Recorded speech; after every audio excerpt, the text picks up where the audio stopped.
Hello, everyone. I'm Jim Garrison. I want to welcome you to this session of Humanity Rising as we begin a 5-day program on what we're calling Technologies of Hope. Technology has been in the news quite a bit recently with the explosive public awareness around some of the challenges and dangers of artificial intelligence, which is now being called the most urgent issue challenging the human global community, even more urgent than climate change, which is a very strong statement to make. The comments that many technologists have been making is that the technology we've fashioned through artificial intelligence is threatening the world with extinction. And I've been thinking about that quite a bit. You know, we know what extinction means with nuclear weapons. We know what extinction means because of climate change, but what extinction actually means due to artificial intelligence and runaway technology is something that I think we all are just beginning to take in. And so as we begin a week on Technologies of Hope, I want to just challenge us to think as deeply as we can about the phenomenon of technology itself. You know, we often persuade ourselves that technology is really neutral. And it depends on the disposition, the consciousness of the particular person using technology for good or for ill. And I think it's worth just contemplating that this may be a very incomplete way of understanding technology. And that the indigenous peoples, and in particular the Aboriginals in Australia, as far as we know, go back longer than almost any other indigenous people, nearly 70,000 years, have a very specific view of technology. And that's why they don't use it, particularly fire. And I want to just take a moment as we begin our program to delve into this a moment, because I think it's very important as we consider technologies of hope that we're actually playing with fire. It's worth noting that the word technology comes from the Greek word techne, and that means to trick. The ancients understood that when humans develop a mechanical capacity that seems at one level to replicate natural forces, but to use it for human goals, that they're actually tricking nature and tricking themselves in the illusion that they're more powerful than they actually are. And the Aboriginals have a memory that we have been where we are now with the possible extinction of our kind through technology many times before. And that humans have yet, through several cycles of time, think Atlantis, where humanity got to a certain level of technical sophistication and then destroyed itself. And according to the Aboriginal memories, it's happened several times. And that's why many Aboriginal tribes in Australia to the present day don't mess with fire, because they said that as soon as human beings used fire to develop technology, that began an inexorable pathway to destruction. Because technology in and of itself is loaded with value, is pervaded by intent, and actually seduces humans into a distorted view of reality itself. And that's why ultimately it's destructive.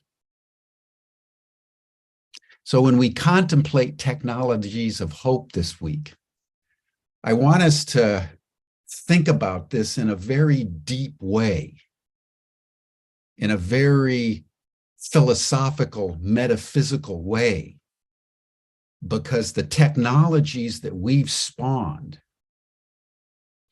nuclear weapons technology, which are increasingly likely to be used due to the war in Ukraine, the technologies through which we have devastated the planetary ecology and brought the entire planetary ecosystem to the initiation of turbulent change beyond human capacity to control.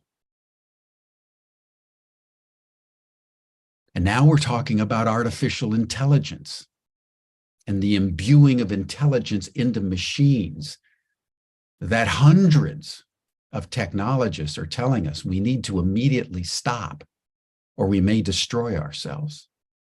That's the backdrop for any discussion of technologies of hope. It's a vast domain. It's a consequential domain with implications that the modern Western mind hasn't even begun to fathom because we've been so enthusiastically utilizing technology to control the world. So even my mentioning it as we begin our 5-day program is probably challenging to many of you who think that technology is neutral. And I would like to submit for our collective attention that it is not. And so how we approach technology, how we use technology to ensure that it is benevolent in its outcome is a challenge that we humans need to very, very deeply discern at this moment when our very existence hangs in the balance because of our misuse of technology. Before we dive into our program, let us just pause as we always do on Humanity Rising and let us breathe together. Just consciously, coherently breathe together. It's in the breath that coherence comes, and we need deep conscious coherence in our world today. And one of the most effective ways to do that is just simply by breathing. So in a moment, you're going to hear the sound of a bell. When you hear that bell, just breathe in very slowly. We're going to take about 5.5 seconds inhalation, then 5.5 seconds exhalation. We're going to take 10 breaths together, and then we'll begin our program. Thank you, everyone. Welcome to our program on Technologies of Hope.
Thank you, everyone.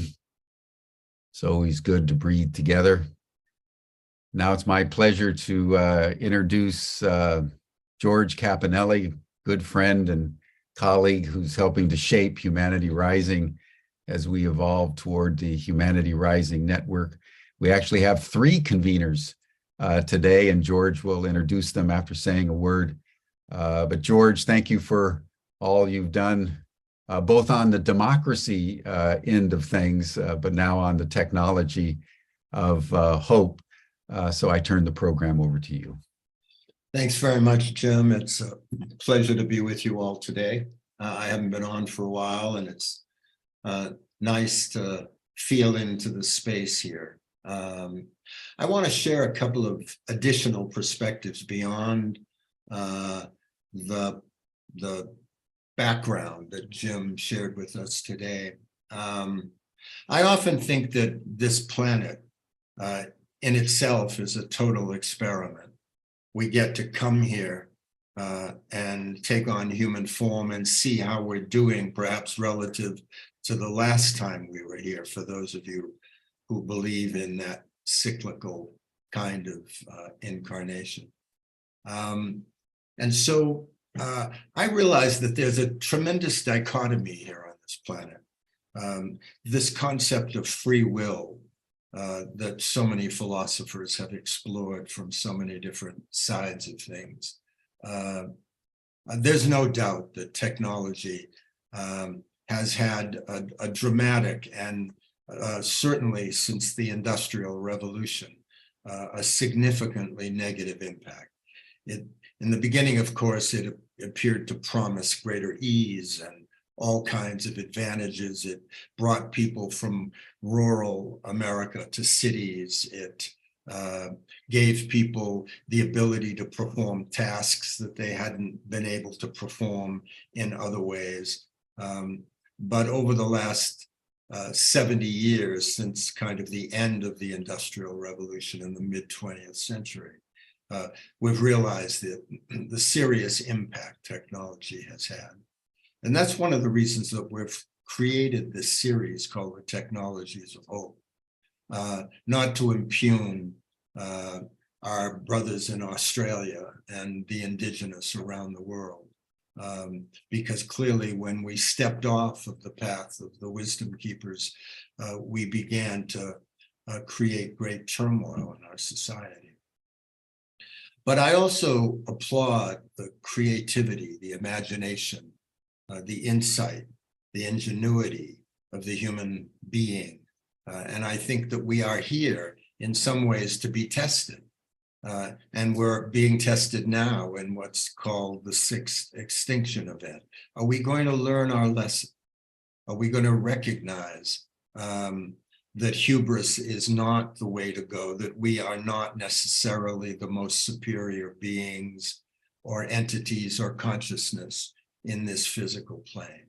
Are we going to be able finally to master our choices and to exercise our will to bring about greater evolution of consciousness that might indeed save humanity, save the planet, and save the other species that reside here? It's an open question, clearly, one that is confounding a lot of us on the planet today. But I don't think that ingenuity, creativity, imagination is an accident. I think it's a gift. And now the question is, can we and will we use it differently than we have in the past?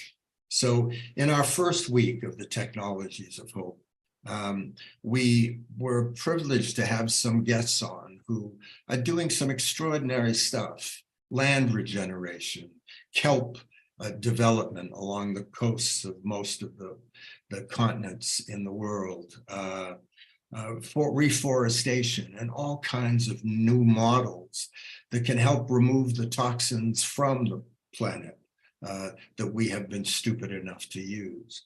We also had people on that were dealing with the technologies of hope in terms of health and wellness, the stimulation of new stem cells and the rebalancing of hormones and things like that.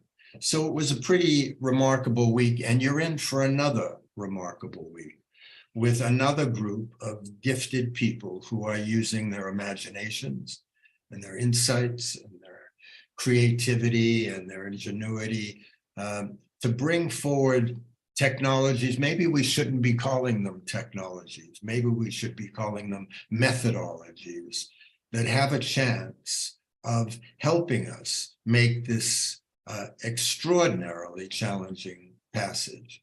So I welcome you to the week, and I encourage you to stay with us and see if there isn't a little bit of hope, a little bit of inspiration, a little bit of understanding that there are some very open and remarkable hearts and some extraordinary minds that are doing their best to repair some of the damage and to point a way to the future.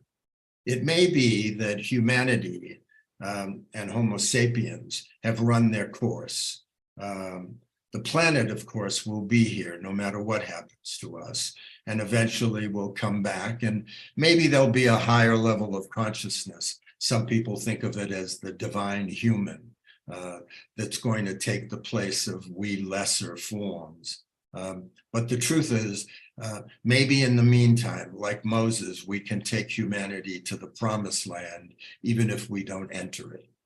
So my partner, my friend, Tom Eddington, is with us again today as a third gentleman who we're delighted to have join us, who Tom will introduce. And so Tom and Russ, let's jump off into this realm, huh? Thank you, George, and thank you, Jim, for the opening comments. It's a great framing for the week, and I'll just add a couple of thoughts to what you both have shared. First, I'd like to reference Dr. Martin Luther King in his last speech in April of 1968. And in that speech, he talked about only when it's dark enough can you see the stars.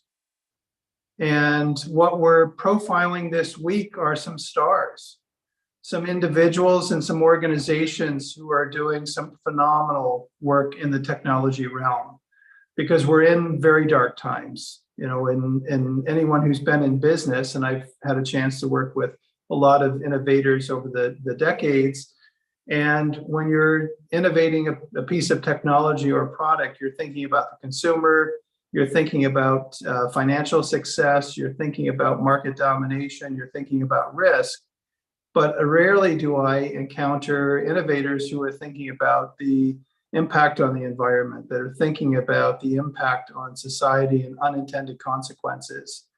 And so, you know, part of what we're profiling this week are the stars in this time of darkness, where the EPA and the FDA and other agencies in the US government are owned by industry and are controlling much of what's making it to the marketplace.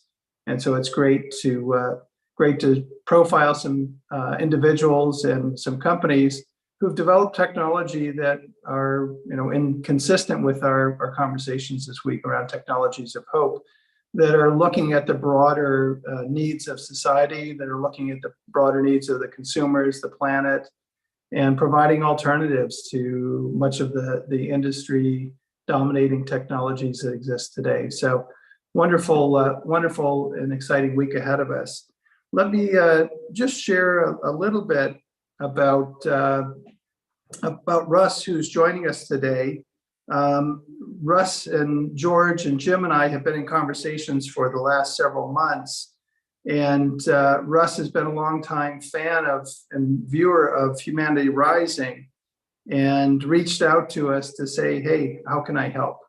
And unbeknownst to him, we've now got him helping produce the programs that we're doing, and he's been gracious in doing that. And you know, fortunately for us, Russ brings a tremendous background and experience of being an entrepreneur, being a investor in startups, helping to bring technology to the world, particularly in the healthcare arena, with extraordinary insight and systems way of thinking about technology and a systems way of thinking about markets. And so we're delighted to have you with us, Russ. Thanks for all the help you've given us over the last several months, and delighted to have you in front of the camera this week. Oh, thank you so much. Those were such thoughtful, kind words. I really appreciate it, and appreciate being here. And I think that one of the things I do want to make a distinction as we look at this week going forward. Jim, who always speaks so eloquently, was talking about really using the word technology, and in our space, when we're looking at startups, when we talk about technology, generally what that refers to is something that is pure tech. In other words, pure code, and then the outcomes of that, the user interfaces, and so on. What you're going to see, this week is really medical technology, and in some cases, deploying artificial intelligence to be predictive, to give a better outcome to the patient. So, the audience should be, looking at this and thinking about this. Okay, well, here's AI. Is it good that they're predicting this? And, you can judge for yourself, and you'll hear these stories. So thank you very much. Thank you, Russ. And also joining us today is Amy Ziff. Amy and I have had a chance to collaborate on a number of initiatives over the last several years.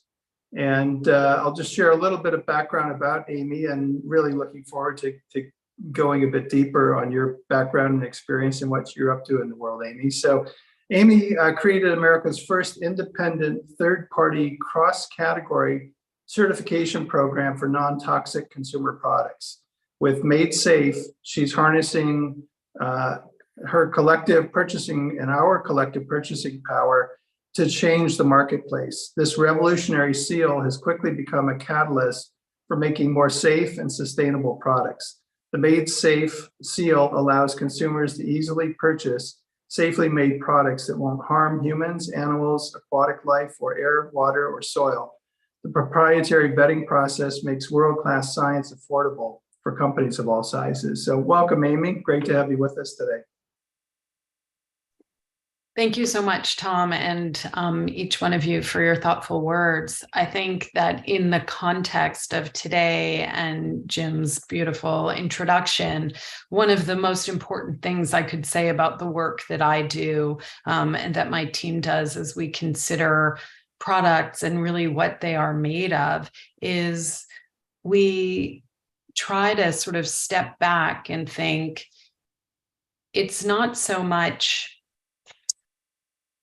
Of course, we all want to buy things that have a certain function, but it's not so much thinking about that in its whole. It's really breaking it down to its elemental form and thinking about what are we using to make the things that we use and interact with on a daily basis, and how do each one of those things impact our world and our larger environment? Because of course, we are all just small parts of this ecosystem. And so we think about an approach that gives consideration to all of those things, all of those beings. And without it, we just can't know what we're releasing into our world. And without that, we create things like chemistries like PFAS, the forever chemicals, which there are now thousands of. And those are known to last a glacial age. They will be with us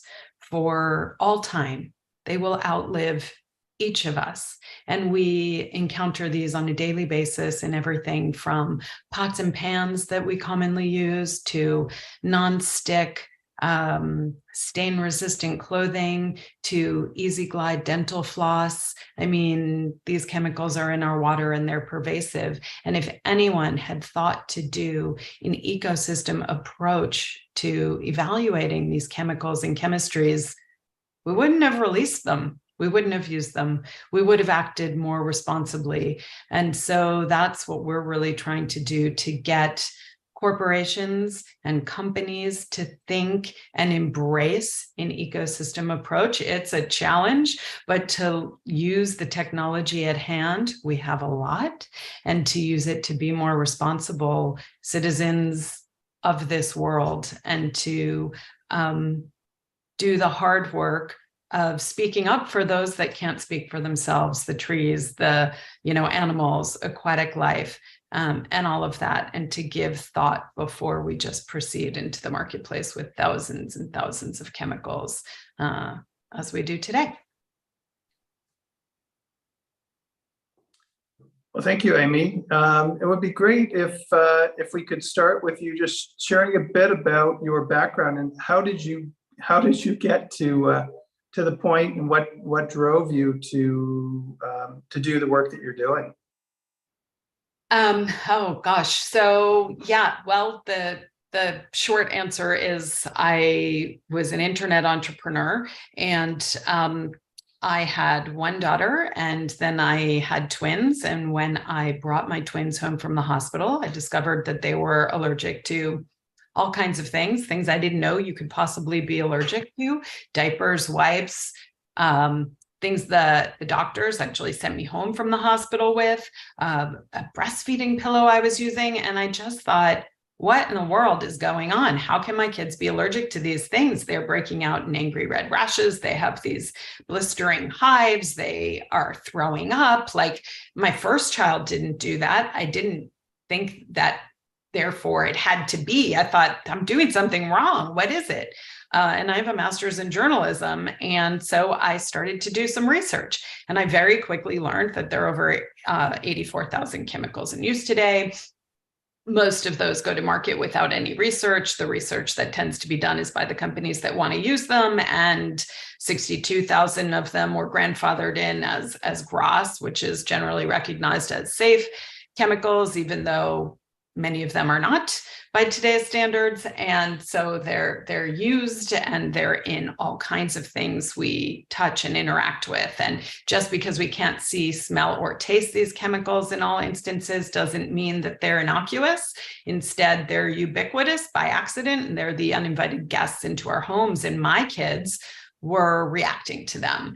Not all of them, some of them. And I wanted to get to the bottom of, what is it? And it was sort of a mama bear approach, like, how can I stop this?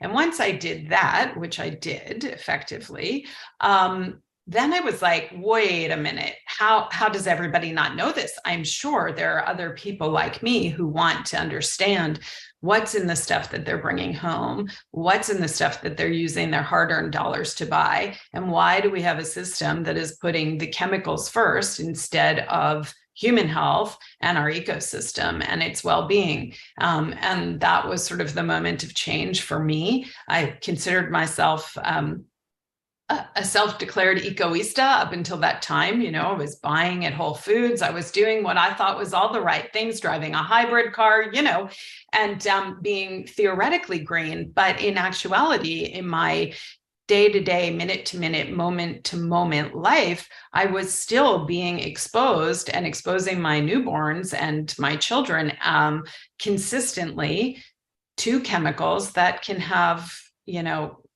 chronic exposures with really meaningful impacts. And at best, it's skin allergies and irritations, which they were showing. And at worst, that is, acting on the epigenetics that we all have, and possibly putting them at higher risk for cancer, infertility, ADD or ADHD, neurological conditions, other behavioral issues. And I just thought, why on earth would I do that? We've got to stop it. Oh, wait a minute. This is a classic entrepreneur's, opportunity. I think I need to, go focus on it. And that's what led me to working with an amazing team of world-class scientists to develop the ecosystem approach and deploy that as a mechanism for companies that are green or hope to be, or positioning themselves as sustainably, to actually do what they intend, to hold us to a higher bar, higher system in a nation that, by and large has woefully inadequate laws that, fail to protect humans. They can't even fully ban asbestos, a known carcinogen. So if we can't do that, then how do we develop something that will be protective and use a precautionary approach without legislation? And so here we are over a decade later. We've certified over 3,500 products. We work with over 100 companies, and we've shown over time that this really works, and it gives people a way to empower themselves to making purchases that align with their beliefs and are part of a system of change. Amy, it's George. I read a book by John Kerry a number of years ago, he and his wife. I was stunned that he was in this area and that he was willing to talk about it. But like you, I was just shocked. I thought to myself, God, there isn't anything I can look at in my house that isn't tainted in some way by some level of chemicals, You, of course, have had both the courage and the imagination to do something about it. I was just stuck in not knowing for a while, Clearly 3,500 products and a whole set of different companies is a spectacular track record. How do we take it further? What can each of us and all of our folks who are listening in different places that may be as shocked as I was when I read Carrie's book, or you when you brought your twins home? What else can we do? How do we do it? Yeah, that's such a great question and such an important one, George. And I think the first thing is, as with anything, information and education is critical to understanding and to creating long-lasting change. So let this be your starting point. If it is to, okay, my mind is blown. There are all these chemicals in our stuff. I thought I was doing a good job. Maybe I could go deeper. Don't panic. I invite you instead to buy whatever you need next with more thought and intention, because look, we live in a market-driven society. We have to create change in a manner that's going to work with the system. I think if we try and fight the system, then, there's the way the structure is, there's too much money working against us. So we have to work with companies to create the change from the inside out. And the way we do that is as consumers using our dollars to make change. So whatever it is that you need next, take a look at Made Safe. Maybe it's there, maybe it's not. Obviously, 3,500 is both large and small. For us, that's a huge number as a small nonprofit working to create change, identifying the very best of the best. But it's only a starting point. It may or may not be what you're actually going to buy, but there's a lot of information on how to think about chemicals and the way they're impacting and influencing your life and creating change. Think about it as a commitment to creating cleaner air in your own home that will then, ripple in the pond effect, create cleaner air for your community, and that will create cleaner air for your country and then for the world. And so I think it's an important step to just have that awareness, say, okay, most products are made with all kinds of chemicals and processes and impacts. And how can I buy the best in class? Given that, what is the best in class? Also, let this be a absolute, fire starter for curiosity in your brain. We need to ask questions. How did this thing that I'm using come to be? And what is it? And is that one, is it a function I need? Because buying less is absolutely, and using less is huge. And if we all did that, even if we just reduced by 10%, we would reduce our footprint on this earth meaningfully. So sometimes, people ask me all the time about what product they should buy. And I remind them, you've been marketed to. Do you really need that thing? Is it an absolute? All these people who buy dryer sheets, they're largely made up of plastic fiber that's going to break down into micro pollutants and fragrance, two of the most harmful kinds of chemicals that we could have. And so why do you need that? Do you really, really need that? No, you've been marketed to. And guess what? Some of that fragrance hijacks your olfactory sense, which is one of our very oldest senses in our brains. And it has an addictive quality. So you like it, not because you really like it, but because it's wired into your brain and kind of hijacked it. So you might have to spend a little energy breaking up with some of these habits because they weren't your own to begin with. They were, foisted on you by very clever people at companies who want you to buy more and to, be sort of addicted to their product. So little known fact there, but yeah, there are a lot of things to do, and curiosity will go a long way. And how do I do this? Can I think about that and support that theory of change? And then support companies that are truly trying to move that needle forward. Hey, Amy, in furtherance of George's question, I want to ask you something. I want to say thank you. I really appreciate your knowledge in this. So is your nonprofit, there's a label that goes on the products when you've approved them? Yes. So great question. Can you show us what that label looks like or talk about that? Yeah, sure, I can. Let's see. So MadeSafe has a label much like the organic label is on food, and it has a rigorous standard that is a way in which entities can check if they're truly meeting this desire to produce safer and more sustainable products. This is something I just had on hand. There are two different examples. This is a little, can you see that? This little package, it's actually, this is what's inside. It's this one happens to be an essential oil based kind of pain relief. And there's, let's see, I'm trying to get this. This is a square and it says MadeSafe. There you go. I think you can see it. That's one example.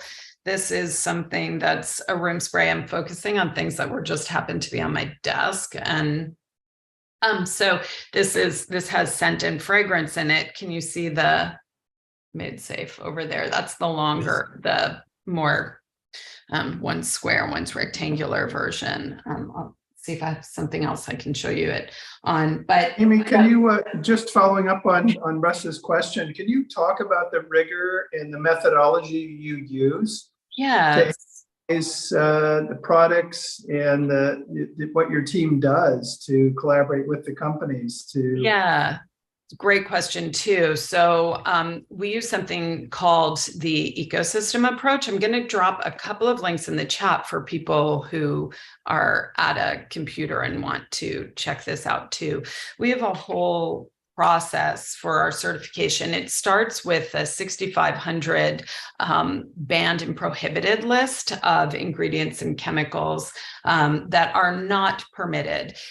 To give some context to that, the US EPA and FDA, so EPA controls all kinds of chemicals in things that we use. FDA does food, drugs, and cosmetics. So there's one of the issues is that we don't have a harmonized approach to chemicals writ large, not at our nation level and not at a global level. So everybody makes different rules. And then you have further complications. Every state makes different rules and most are just not making rules. So that's problematic.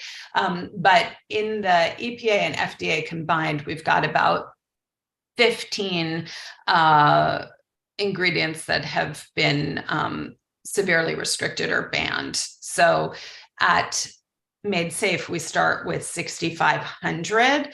Just to give you context, in the EU, where largely people think there's a better process, at least in place, there's closer to 1,500 to 2,000 now with some extra additions that they've made that are banned or restricted. So again, 2,000 compared to 6,500, we're still really pushing forward on what we know. Now, that's just where we start. That's like the jumping off point. Those are knowns. Those are the kinds of chemicals that we know we should be avoiding.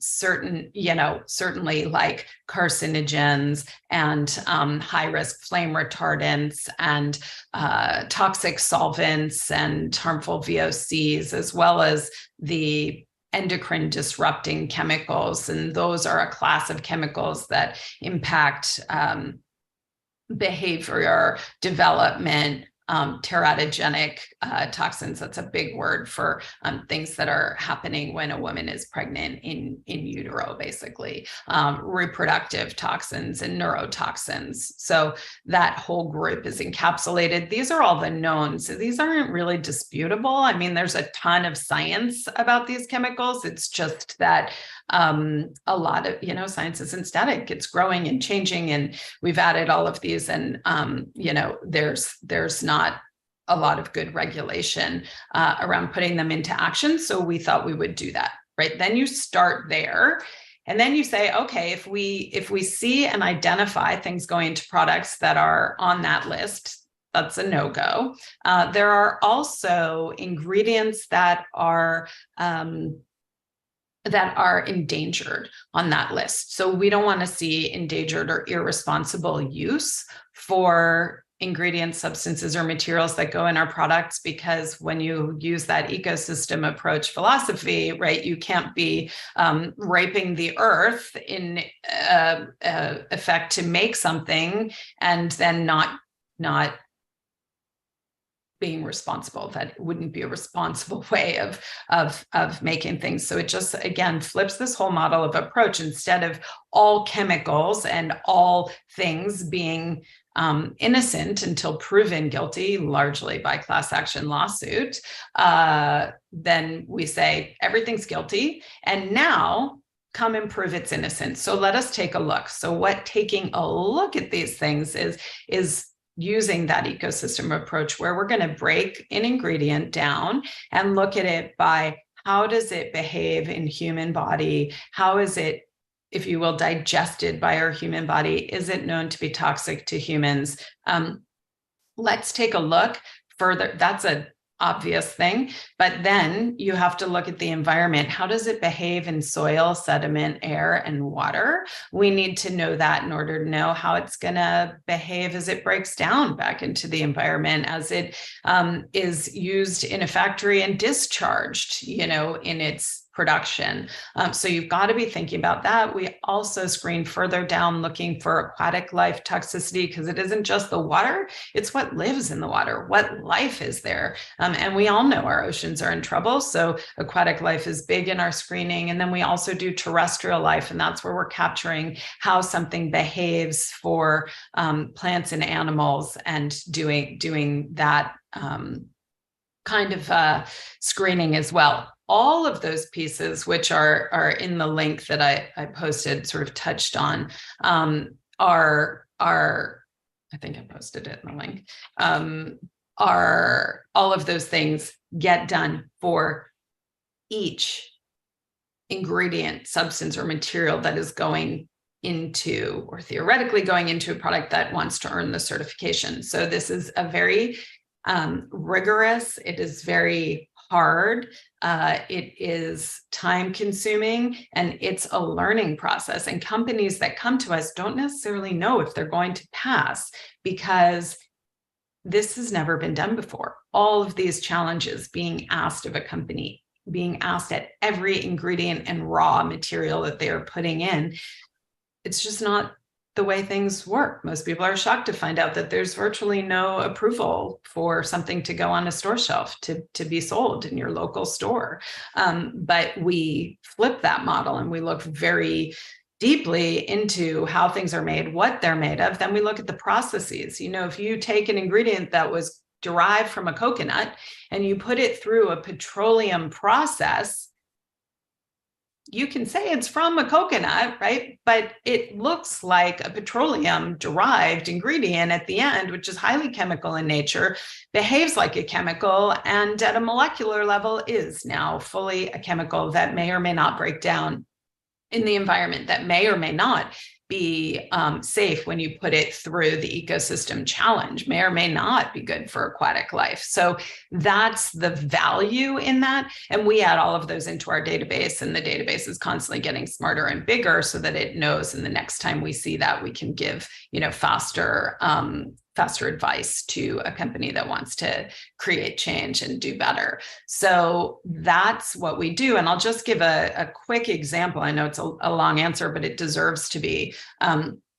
To the question, what if you're considering, this is always a really good one, let's just say we're looking at olive oil, and olive oil would actually be something that's normally just, presumed safe because olive oil is olive oil, right? We all eat it. But, not olive oil is created the same, and not all olive oil is 100% olive oil. Many olive oils on the market being called and listed as olive oil are about maybe 70% olive oil, 25% soy oil, and that remaining 5% might be a colorant and a preservative.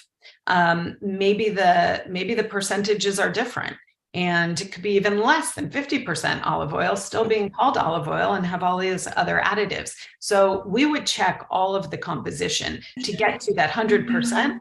And that means not all olive oils are created equal if you're putting that in a product. Well, now let's look at much more chemically intense things, right? We talked about the perfluorinated chemistries before. I mentioned those forever chemicals. But what about everything else? Whether it's a textile or a dye or,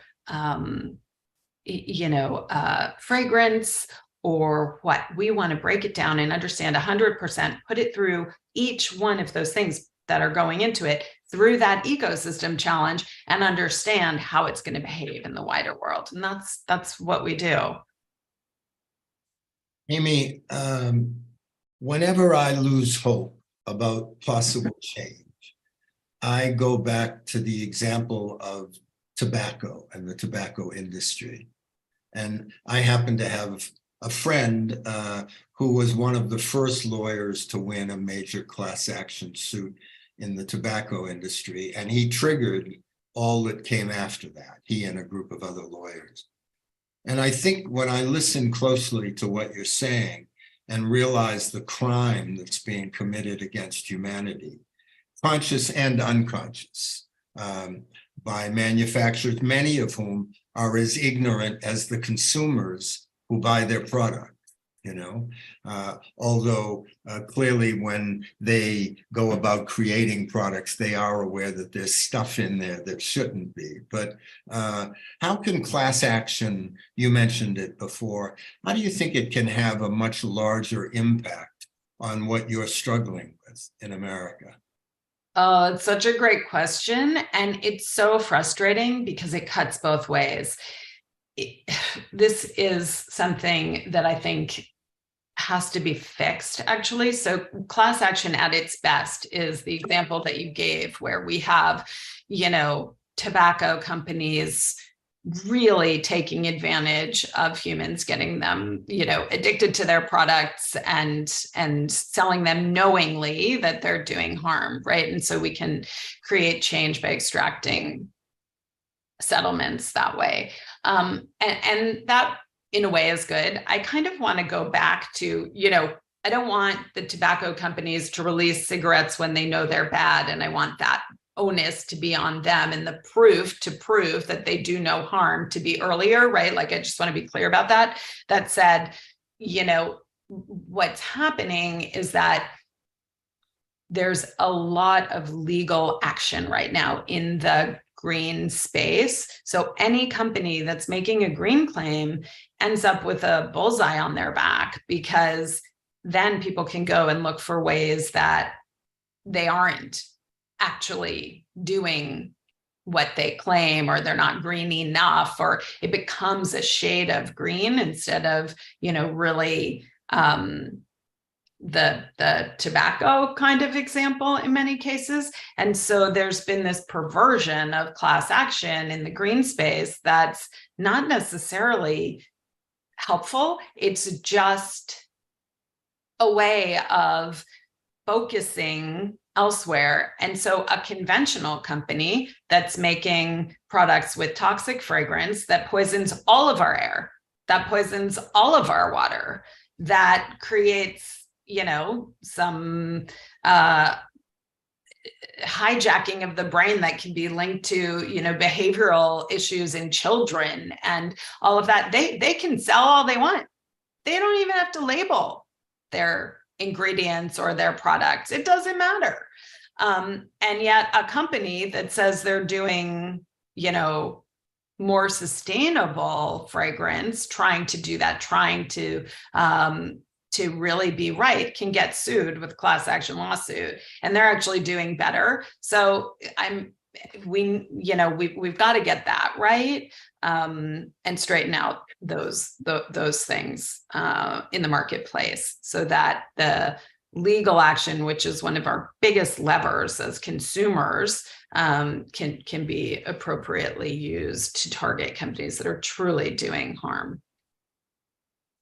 I think of remember, I don't know how, common this is anymore, but the Good Housekeeping label, remember that, right? Yeah, we work with them. Oh, okay. So I think Good Housekeeping had this like cooperative advertising, in a sense, like if the Good House, I don't know exactly how they did it, and you may know more than I do, but so I guess my question is, and you can tell that I live in the world of business, but my question is how do you put your stake in the ground for your business, what you're doing, to actually grow in impact and grow in influence? I mean, is that possible, or do you have other nonprofits out there that are doing the same thing as you're doing, or are you kind of creating your own territory here, and then can build on that? Yeah, I think we stand on the shoulders of a lot of other NGOs that have come before, and we're trying to elevate and push the market and the marketplace even further. And we've drawn a much harder, higher line bar, whatever you want to call it, in terms of using the ecosystem approach and really holding companies to that. And the way we measure is, based on growth, growing product certified, growing work with companies, growing our list of chemicals in the database, and, all of those sort of things are true for our business and how we measure growth that way. What I'd love to see is, honestly, I think it's a really good business school case study where, where we would get a better look at how much harmful chemicals are we able to divert from use? How much are we preventing going into the water, and sort of looking at some more standard measurement things that we just don't have as a small NGO, the capacity to do, or the money. But if anyone on here is connected to anyone in those capacities, we are open to it and would love to talk to you, or, start an initiative to do that kind of measurement. Because I think, that's a really useful thing to do. Thank you. Well, Amy, before we get further into the conversation, what your organization is doing, I'd love for you to share with us how your twins are doing. Oh, thank you. They are doing really, really well. They are 12 years old. They're in 6th grade. They're totally normal. We have definitely conquered their allergies. And I think, what I've learned is there are some people who are just more sensitive to their environment than others. They are our canaries in a coal mine, and so to speak. And, on a spectrum of sensitivity, my kids are probably a little bit more so, but we've done all of this work and we live lives to intentionally detox. And that's a part of this. I subscribe to a theory of health, which is that we're all born with our own reservoir to hold, chemicals and things that we encounter that are no good for us. Our bodies are beautifully designed to detoxify, and they have been as long as we've, been in existence. The problem is we live in such a ubiquitous chemical age that we are so constantly barraged by chemicals and things that we have to actually detoxify from, that our bodies just don't get a rest. And so what I learned with my twins and this effort to do so was, look, they were already born with a pretty full bathtub of chemicals. And so they started showing an immune response, essentially, that was like, hey, we got to clean this up. So that's what I've, been doing over the last 12 years at a personal level, and what I will continue to do until the day I die, because that's how you have to live in a modern age, to be healthy and to really protect yourself from all that we've done. One of the things, I used to work with a doctor, and he sadly has passed on, but he said to me, he was the first person who said, we don't have any more clean air. We haven't had it since the 1970s. And that's what we've done. We've poisoned the air. We have fresh air, but we don't have clean air, and we have to change that. So I work to clean up the air in my home and other people's homes. And, as a result, my kids are thriving, and that's amazing. And I want to keep them thriving and, live well and live long and have great, have a great brain. I think we're all thinking about that, right? Like, how do we keep our neuroplasticity and all of that? But these chemicals play a really big part in that, it turns out. So getting them out of our environments and helping our bodies to detoxify is so crucial. And that's all, what I do, my little experiment at home with my kids, I guess, it's all part of that. Can you share just a bit more about the kinds of things you've had to do to make your home safe for your children, and what has been sort of ordinary routine, and what are some extraordinary things you've had to take measures to address? Sure. And I should say I studied. So when all of this happened, I was, as any parent has found themselves, you find yourself in a bit of a free fall trying to figure out what is going on. And so I did a lot consecutively or concurrently. And one of the things I did was, read as much as I could. And I came across a book by a doctor named Dr. Alejandro Younger, and he's known for the CLEAN program, and it's a gut-based kind of cleaning system practice. And he was the first doctor that I saw that's connected our health to what's in our environment. And I was like, okay, sign me up. Where do I learn more? Because, I thought, am I crazy? Have I just stepped off some thing? Because not everybody was talking about this stuff. So I just was like, I need to know that I'm doing the right thing, that I haven't gone off into left field somewhere so crazy, right? So I was super excited to learn about him. I then studied with him, and one of 12 people who studied with him and became a certified clean coach, because I wanted to understand how to activate more of this in my life. And then I started looking for other doctors out there who, as a non-doctor, I could just learn from and study with. And that was where I met Dr. Walter Crinnion, who was a naturopathic doctor and teaching a lot of the naturopaths in the country about environmental medicine. So that was a new term for me. There's something called environmental medicine. What is it? And it turns out that a lot of people who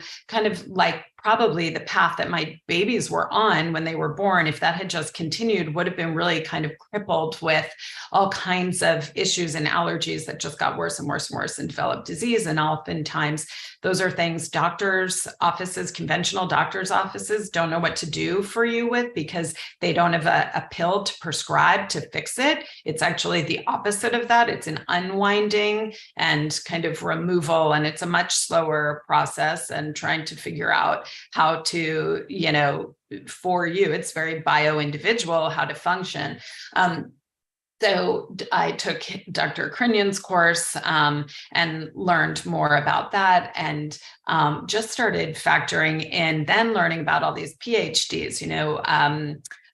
Dr. Leonardo Tresande has a book called Fatter, Sicker, Poorer, Sicker, Fatter, Poorer, which is all about endocrine disruptors and how they impact our lives. And another, Shauna Swan and her book Countdown, all about how endocrine disrupting chemicals are impacting us, and talking about fertility. And it was just like all of these things were coming together and lighting up my brain, thinking about, wow, there are all these ways which we can remove substances from our daily lives to help us live better.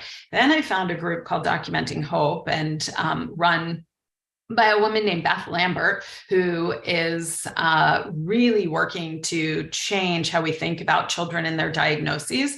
And this was critical for me because she was the first person who was really talking about, and in combination with a woman, Dr. Martha Herbert, who is at Harvard, and Beth Israel, talking about reversal of autism. And I was like, wait a minute, just again, blowing my mind. This is possible. We can reverse our disease state. How does that work? And I was just fascinated by all of that, and started to put together a protocol for my own home and self.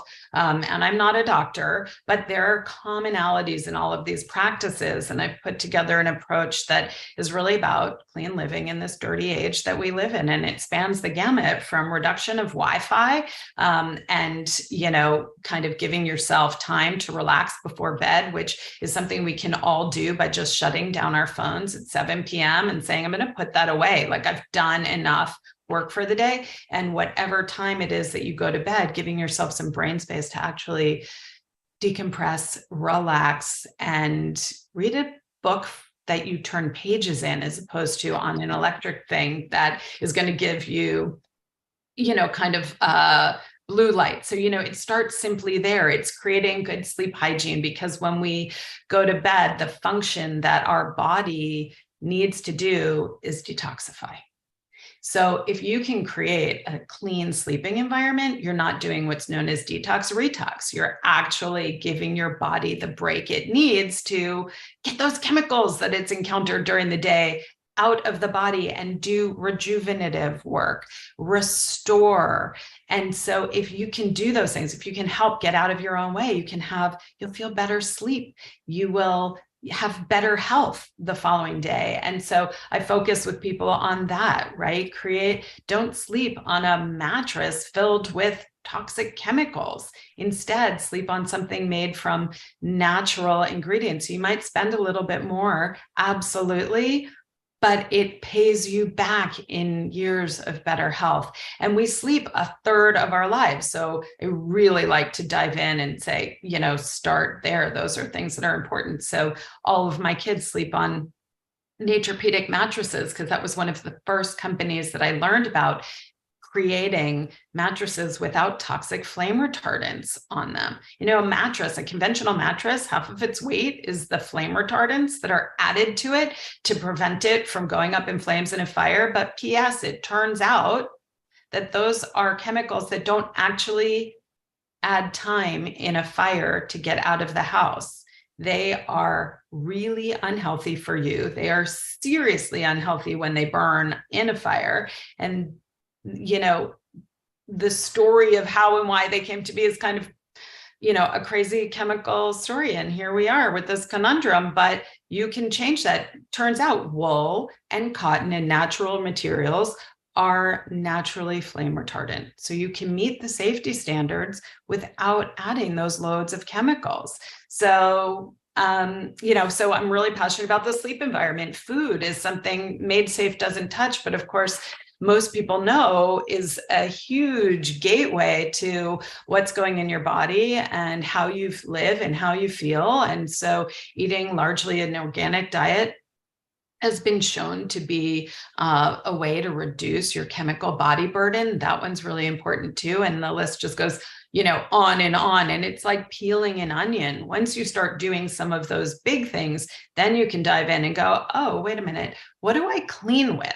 The stuff that I'm cleaning my house with, which I probably spray on my countertop every day, wash my body with, goes straight down the drain, those chemicals.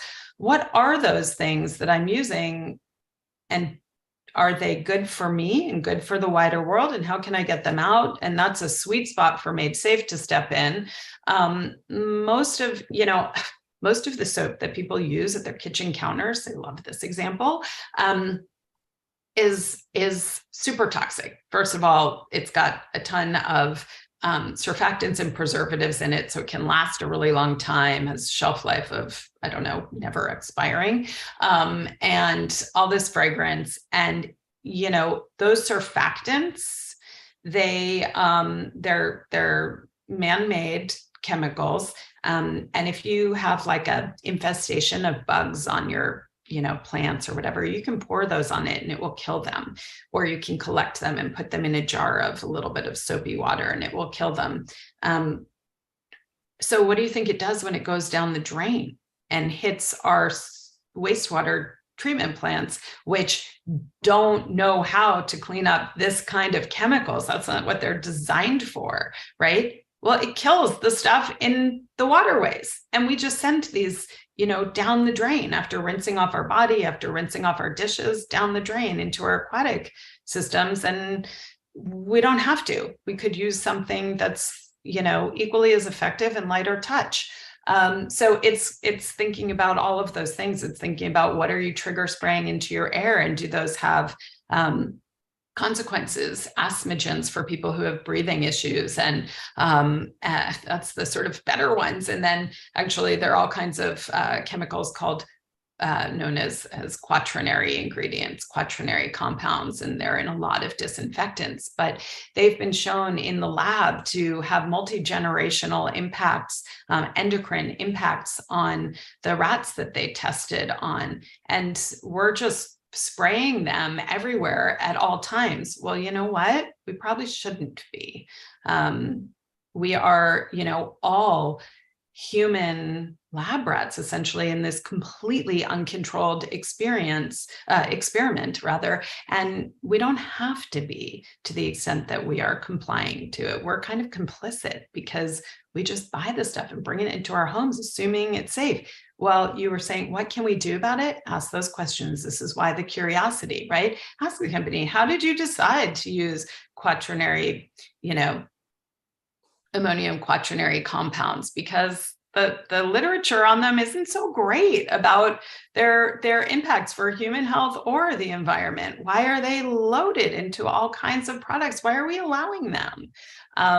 So we have a lot of power and we have yet to harness it and use it. And that's what I want to see people do. And I'm the first person to say we can empower to have better health, better well-being. And I think, frankly, that's where it starts. Because people are motivated. I mean, I know you're speaking with Humanity Rising to a collection of people who may be even more motivated to do what's right in the world, but doing what's right always has to be good for us and start with us. So this is about your own health and well-being and spreading out from your own home into your community, into your country, into the world. And that's how I see, the change happening. And that's how I see people buying in, because when they start to clean up their own home, they feel better. So they're motivated to go deeper. Amy, is there an Amy Ziff book in the future? Are there video series? Are there, clearly you were born to be a spokesperson for this conversation. Thank you.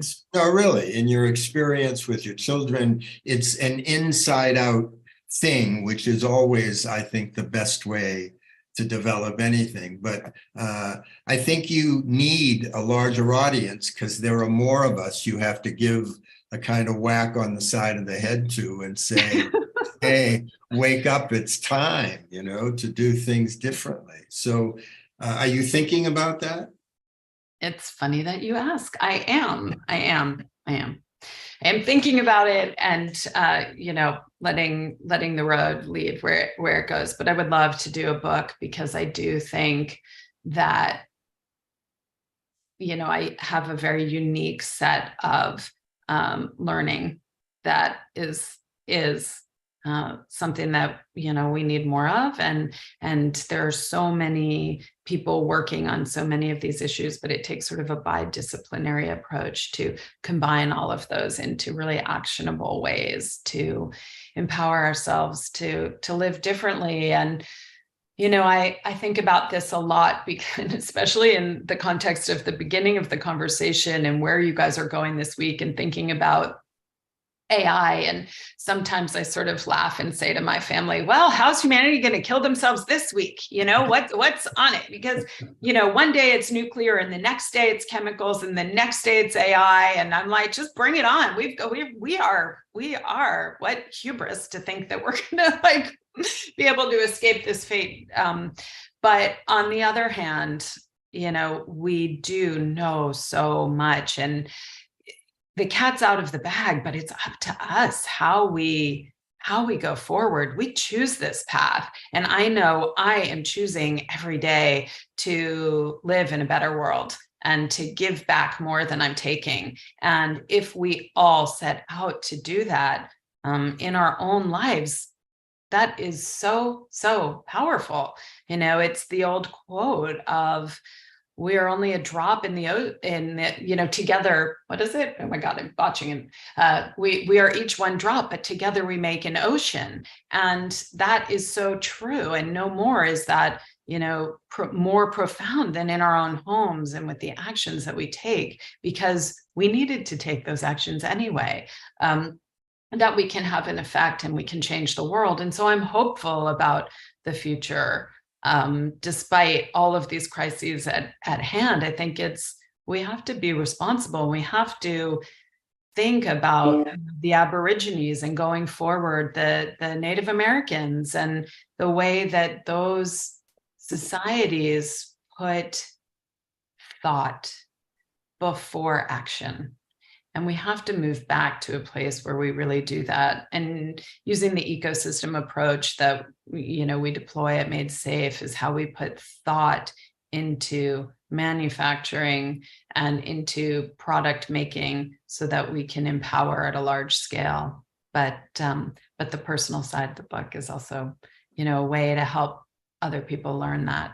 I would love to get to it. And remember, you have the capacity to speak to that segment of the population that does most of the buying of those products and services, that are most involved in caring for their children. So there's an army of people waiting for you. Yeah. All the things you describe, Amy, I mean, it kind of makes my head spin a little bit, right? All the potential sources. So can we go to your website where you have the categories of products that are past your labeling? Yes, please go to madesafe.org, and I'll drop that in the chat. And just, if you're in that place where, and I forget that I have the tendency to do this to people, where, my husband says, you can clear a room faster than anybody I know at a party, but it's that kind of thing where I'm like, oh yeah, and there's poison in your this, and there's terrible stuff in that, and oh, your favorite shampoo, sorry, can't use it anymore. And don't tell a woman her makeup is loaded with toxic chemicals, because she will never want to be your friend. But anyway, I've been there, and I have, transcended, and I am not perfect. I live in the real world, but you can go to madesafe.org. You can shop by category to see the kinds of things we've certified, and look at products you might need. But check out the library tab and go and see the informational and educational things that we've done. We've got a lot of really good reports and guides. And also on our blog, we put up what we call chemical profiles, which are details about chemicals to help create the awareness, to help push that curiosity. So you start thinking about, where is this, stepping off point? If I know to avoid,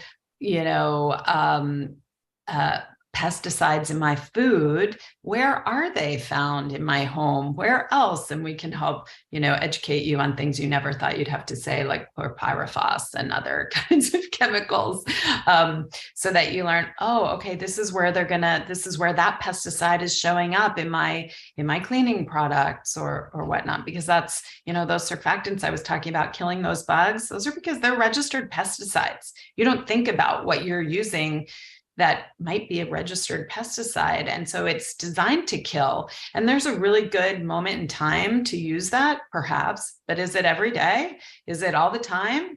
Is it, multiple times a day? And is it in multiple products that you're using for multiple times a day? I think we should be asking those questions.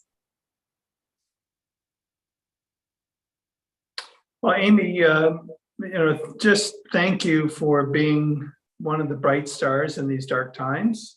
And thank you for being the dynamo that you are. Thank you so much, Tom. It's been great knowing you over the years and the work that you do, and just so appreciative that you have the energy and the enthusiasm and the excitement to take on the challenges you have. So thank you and the team. It's been great having you on the show. George, should we bring Jim back into the conversation? I think that's an excellent idea. I'm sure he's going to have some trouble to make. Come on, Jim. Amy, what a phenomenal presentation. I've been just sitting here kind of in awe of not only your brilliance, but also the deep passion that you're carrying for the world through your experience with your own children. And I just want to honor you and thank you for just the integrity that you've shared with us. And I think the one comment that I would make is that I was also realizing I was feeling sad. And I think the reason is that whether it's climate change or what you're describing, we're in a world where our governments are no longer serving the common good. They've been taken over, not only in the United States, but essentially worldwide by corporate, military, and technical interests. And it's falling increasingly to individual human beings waking up like you woke up. And we all have our story of how we're waking up, but it's kind of a sad commentary that at a macro level, the situation continues to get worse because the governments that are founded to secure the public good are no longer doing so. And so it's up to people like you and George has his story, Tom, Russ, we aggregate them on Humanity Rising and celebrate them and promote them as best we can. But it's just another indicator, your story of just how far we've lost the mechanisms of civic control over our institutions and what we need to do to recover that and move between me, my family, my house, telling a few of my friends, to actually doing something at scale. And I think it's that question of at scale that perplexes all of us. And I'm just wondering whether you've thought about this, and is there any comments that you would make around this very deep conundrum that is besetting humanity at this time of a loss of control over civic institutions? I mean, it's funny because I don't come from NGO world. I set up Made Safe ultimately as an NGO, thinking that was the best way to maintain its integrity, and that absolutely is correct and accurate. However, people don't invest in NGOs the way they invest in a venture opportunity with the potential for $1 billion IPO. And so the math is really messed up. And I think, you guys have very rightly pointed out, how do you get your platform larger, Amy? And my question is back to myself has always been, well, how do we break free from that? And I don't know entirely, but I started this because I knew, it's the journalist in me. It's like the information is there. It's not getting out. We have to get it out to people. And yet we are hindered by that. And NGOs tend to be not great at customer acquisition and, doing all of these things that, again, a venture tech kind of play would do. And you'd have millions and millions of eyeballs. And so I don't necessarily have the answer, Jim, but I think that that it's somewhere in coalescing the skills from each side and not being held back by the, financial mechanisms, and figuring out a way in which there's an economic model that companies can win playing in those spaces, and that our institutions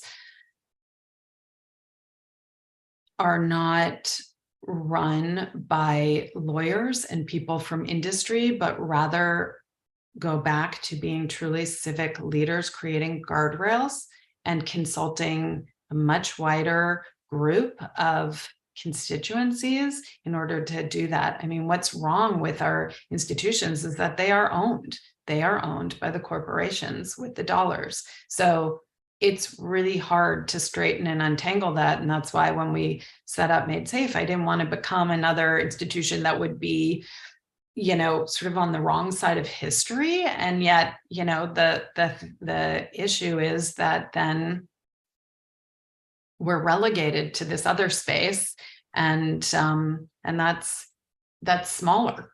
That's right now in its current format, maybe, not as big as it should be or as I want it to be. So I open that up. I'm being really honest, which is actually something I think like business leaders tend not to, want to be, by saying we need help, and we're open to thinking about that. How do we get to bigger platform? I'd love to partner, on that, because I know the one thing is, I know the work we do is really tremendously impactful. I've seen it, and it's so incredible to watch the cleanup go up the supply chain and impact in all these ways that a consumer will never see. And I don't care that they don't see it, because it's doing the right thing for all the workers touching those pieces, right? It's so amazing. And we see that. And I have hundreds, if not thousands, of stories of how that truly works when you employ the ecosystem approach, and then the products that work on the other end of it. And it's so exciting. And companies that are,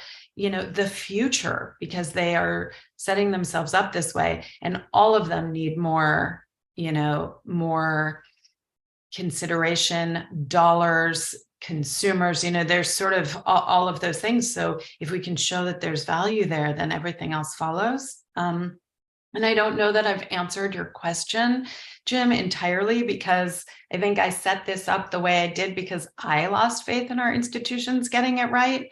And so it was kind of a reaction to that. I mean, a lot of people say, why aren't you working with government? And I was like, because you want to know what happens when we're on calls with the EPA and others.